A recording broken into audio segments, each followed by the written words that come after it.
Now it's time to focus on paint layer and learn something new about the properties in the paint and how we can use this layer too. So let's create a base layer here. I'm going to rename it to base layer. Okay, and let's create a dark gray like this. Let's learn a new tip that can help us to remove some repetition work, and we can do it to kind of a new way of copy paste across the texture set. The scenario is I have this layer, it's okay, and I need to have this layer, exactly this layer, for body texture set and the base texture set. As you can see, we have three different texture set here, okay?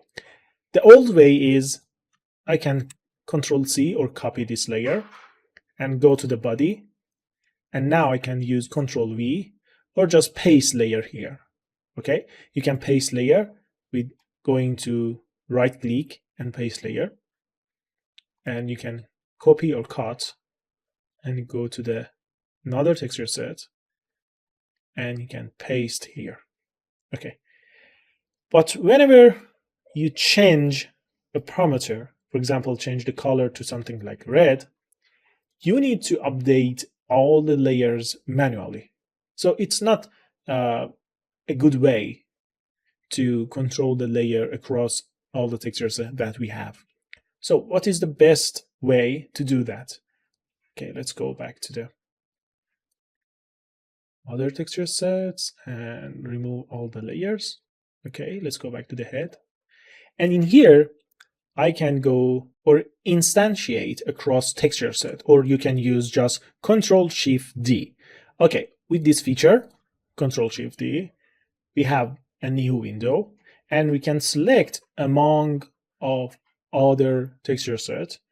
It means we can choose which texture set that we want to have this layer inside. Okay, so I just press OK for body and base, and if you change anything related to this layer, exactly this layer, you can see all the texture set have the same parameter. Okay, you can do it with the paint layer, or just you can use a smart material like this. Okay, so this is a very good feature that you can control something across all the texture set. Okay, so let's go back for the paint layer. Okay, that's fine. And another tip, you usually use this kind of feature on fill layer or a smart material. We are going to explain what is a smart material, but in the future. And now you just need to remember that you don't use instantiate on paint layer, okay? Okay, now let's go for the paint layer. I just create a new layer, which is a paint layer. And now I can recall it to paint underline test. And now we have a brush. As you can see, we select a brush tool. We have erase tool. It means you can erase your brush. It's so easy. And let's create something.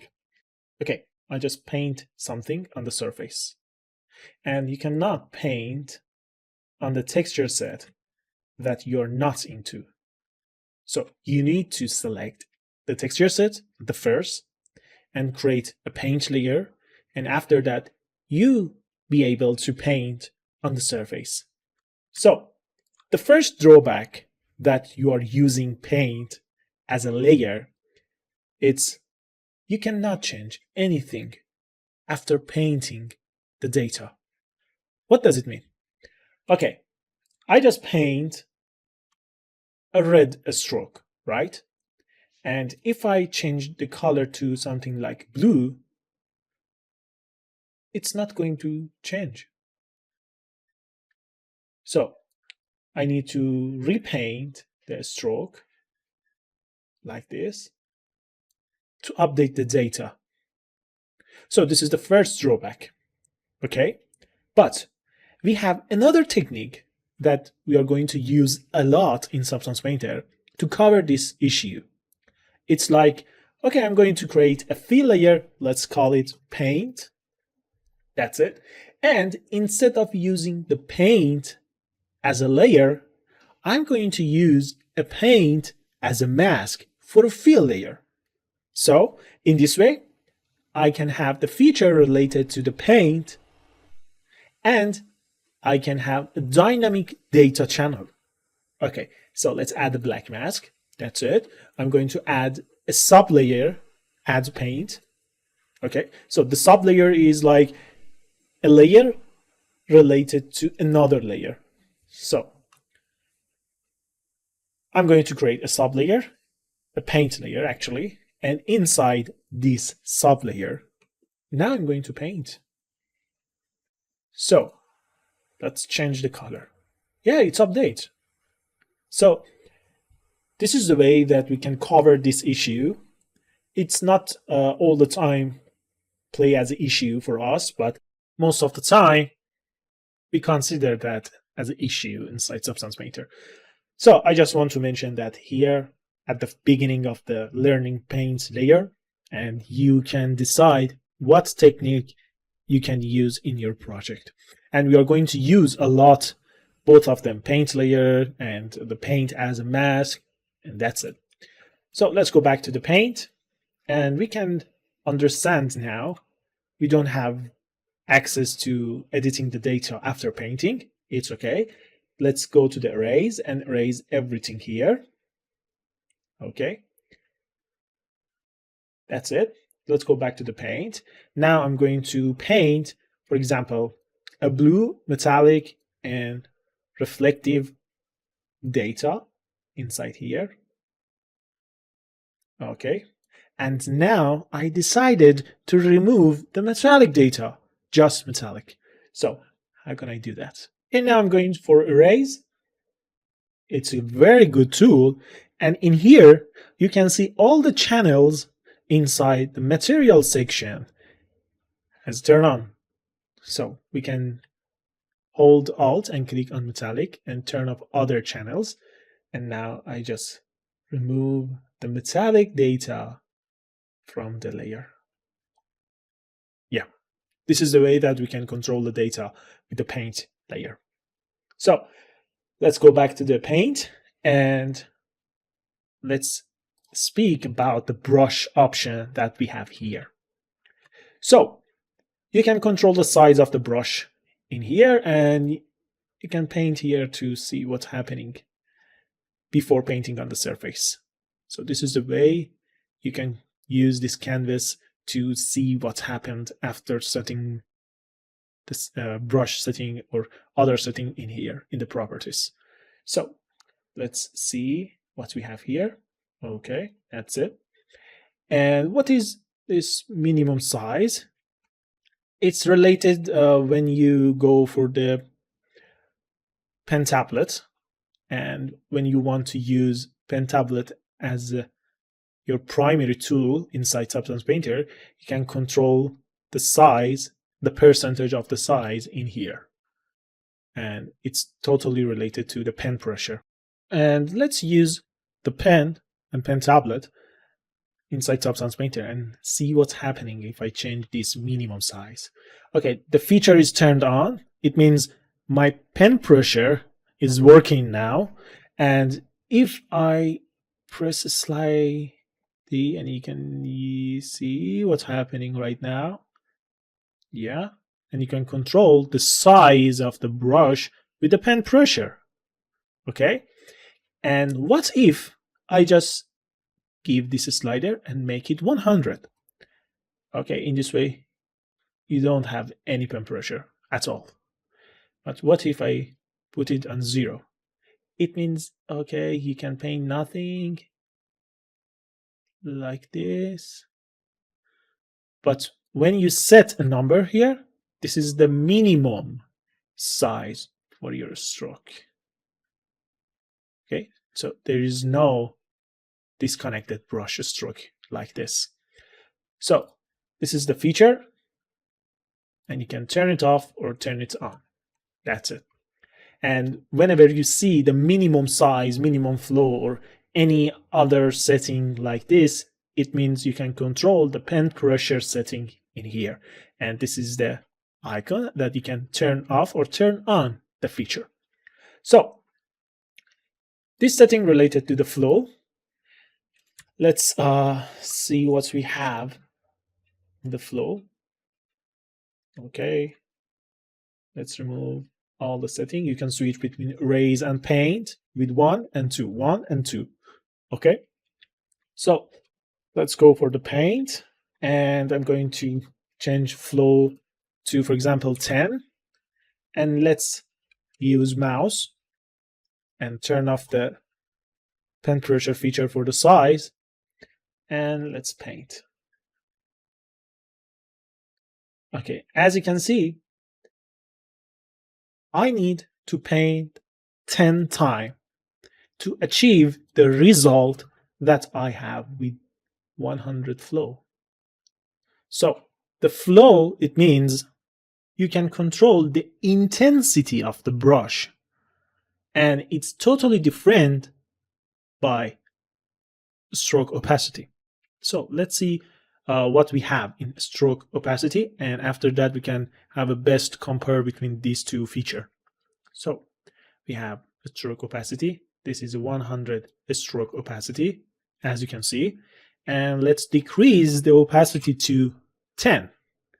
And now I just paint here, and it doesn't matter how many times I paint over.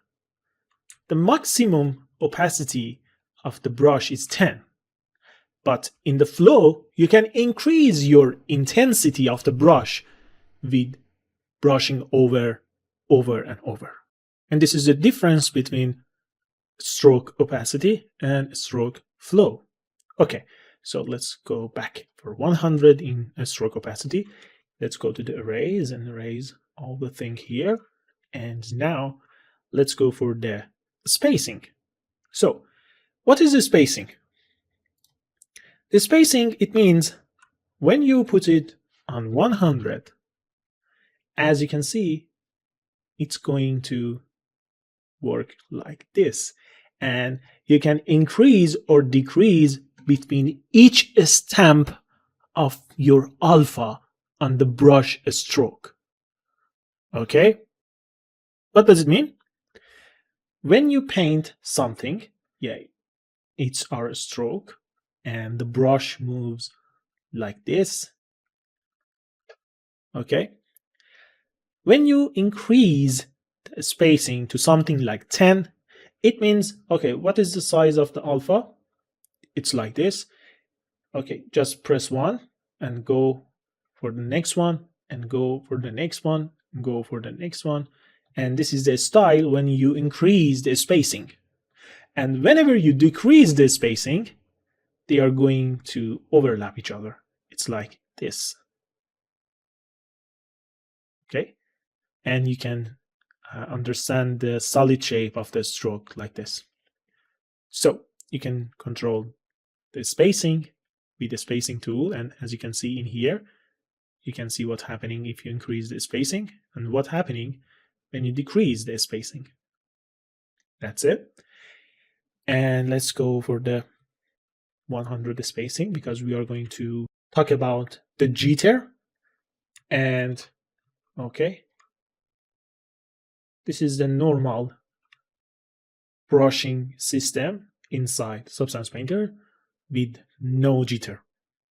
And when you increase the jitter, it means you are using randomness in the size, in the flow, in the angle, in the position. Okay, so I'm going to use size jitter. So let's paint the brush, and as you can see, yeah, there is difference between each stamp on the stroke. Okay, now we can, for example, use position jitter, and when we paint like this, this is the stroke path. Each stamp goes differently in random direction. Okay, so this is the jitter, and we can use jitter to create so many amazing effects, like dirt on the surface or a scratch or something else. So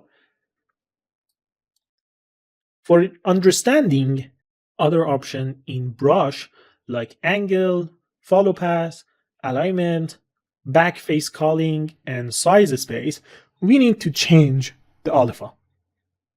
So let's go for the alpha. It's so easy, and you can change the alpha like changing base color metallic from this menu here.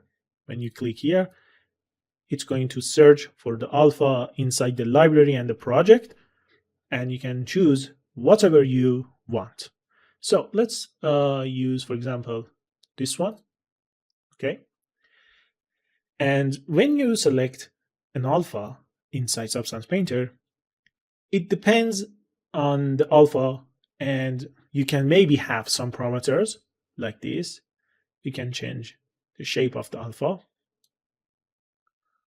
or there is no any parameters inside the alpha, and just like any image. Okay, so now we can understand what's happening in the alpha. We can select an alpha for us, and the data inside the material, they are going to apply on the surface with alpha shape. Okay, so let's go back here.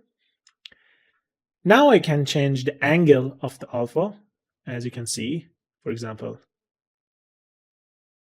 this is the alpha, the result of the brush with 74 angle, and this is the result